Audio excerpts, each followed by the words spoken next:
Vacuole क्या है?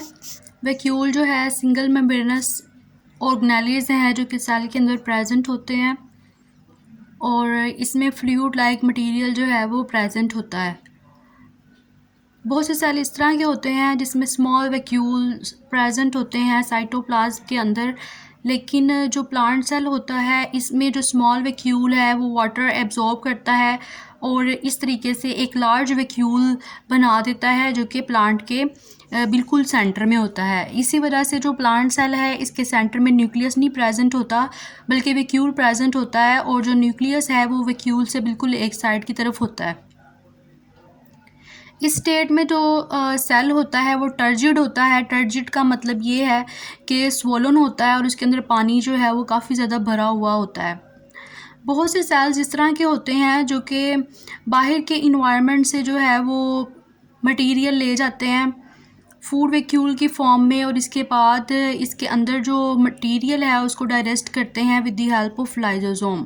मतलब ये है कि जो फूड वैक्यूल है वो लाइसोसोम के साथ मिल के जो मटेरियल है उसको डाइजेस्ट करने के भी काम आता है। जो यूनिसेलुलर ऑर्गेनिजम्स होते हैं फॉर एग्जांपल पैरामीशियम के अंदर जो वैक्यूल प्रेजेंट होता है इसे कॉन्ट्रैक्टाइल वैक्यूल बोलते हैं और इसका काम ये होता है कि ये एलिमिनेशन करता है वेस्ट पार्टिकल्स की from the unicellular organisms. Prokaryotic और यूकैरियोटिक सेल के अंदर डिफरेंस क्या है? जो यूकैरियोटिक सेल्स होते हैं इनमें प्रोमिनेंट न्यूक्लियस होता है जो कि बाउंडेड होता है न्यूक्लियर एनवेलप से, जबकि जो प्रोकैरियोटिक होते हैं इसके अंदर प्रोमिनेंट न्यूक्लियस नहीं होता। क्रोमोसोम्स जो होते हैं प्रोकैरियोटिक सेल्स के अंदर फ्रीली फ्लोट कर रहे होते हैं और जिस रीजन के अंदर ये फ्लोट करते हैं उसे न्यूक्लियाइड बोलते हैं। अदर ऑर्गेनेलीज जो यूकैरियोटिक सेल्स होते हैं इसके अंदर मेम्ब्रेनस ऑर्गेनेलीज प्रेजेंट होते हैं जैसे कि mitochondria, Golgi apparatus, endoplasmic reticulum.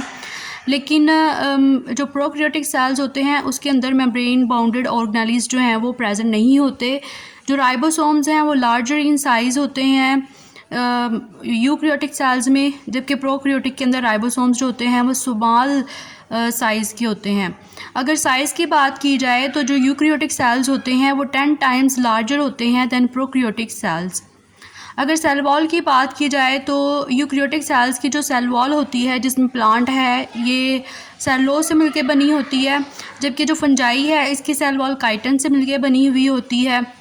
जितने भी प्रोकैरियोटिक सेल्स हैं जिसके अंदर सेल वॉल प्रेजेंट होती हैं इसके अंदर जो सेल वॉल होती है ये पेप्टाइडोग्लाइकिन से मिलके बनी होती है। ये पेप्टाइडोग्लाइकिन क्या है? ये पॉलीमर है अमाइनो एसिड और इसके अलावा शुगर का। पॉलीमर का मतलब ये है, पॉली जहाँ पे भी वर्ड आ जाए इसका मतलब होता है मैनी। तो polymer of amino acid and sugar का मतलब ये है कि बहुत से अमाइनो एसिड और शुगर के मालिक्यूल से मिलके जो है वो पेप्टाइडोग्लाइकिन जो कि सेल की कवरिंग है ये बनती है। साइज़ एंड शेप जो रेड ब्लड सेल्स होते हैं ये राउंड होते हैं और इसके अंदर ग्लोबुलर प्रोटीन होती है जिसे हीमोग्लोबिन कहते हैं। ग्लोबुलर का मतलब होता है राउंड शेप्ड प्रोटीन होती है।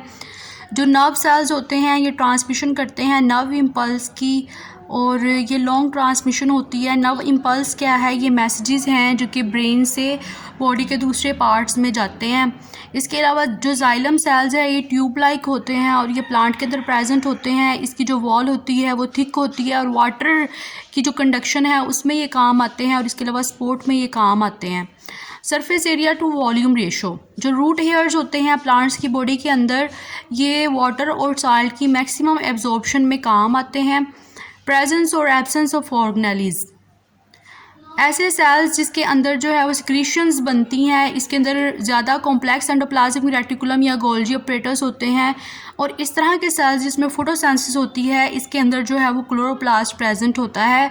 फोटोसिंथेसिस क्या है? ये पौधे जो हैं सूरज की रोशनी की मौजूदगी में कार्बन डाई को इस्तेमाल करके अपने लिए खुराक तैयार करते हैं, ग्लूकोज तैयार करते हैं। इस अमल को फोटोसिंथेसिस कहते हैं और ये क्लोरोप्लास्ट के अंदर प्रोसीजर होता है।